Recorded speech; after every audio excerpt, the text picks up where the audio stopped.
Uh, maybe I put some money on it. I'm gonna put a couple trumps on it. Cora will be gone by All-Star break. Okay. Wow. We can leapfrog on this. Do you have that audio I wanted? This is Alex Cora post game after another loss and putting some of the responsibility for where this team is on himself, finally. We keep making the same mistakes. We're not getting better. At one point, it has to be on me, I guess, right? I'm the manager, so I got to keep pushing them to be better. They're not getting better. They're not. We keep making them the same mistakes. And I'll be very honest about it, very open about it. Like you get frustrated, but at one point it's like, okay, what are we gonna do? What's gonna change? Because we keep doing the same thing. We can keep talking about one-road losses.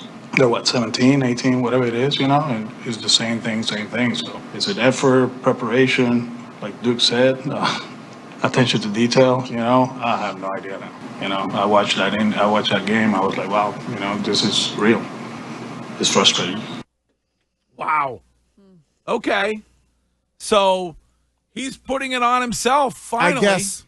I mean, Drop that, I guess. But in it's kind of depressing. I mean, he says they're not going to get any better. No. Like, this is what they are. That's terrible. It's as bad as it's the worst that he could have said.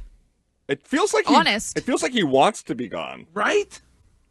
Well, he probably will be gone. I told you, I'll put one or two trumps on it that come All-Star break, like Courtney, you're right, they're going to continue to play like this. They might be double digits when it comes to a wild card spot, and I don't think if you're the front office, Breslow and those guys, I think it's time to, pull the Band-Aid off. Curtis is right. What's, $14 million or whatever you owe him, $21 million.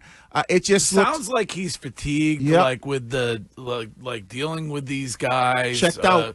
Well, how would you feel, honestly, not to defend him, but if your job is basically to enact a bunch of nerds' plan?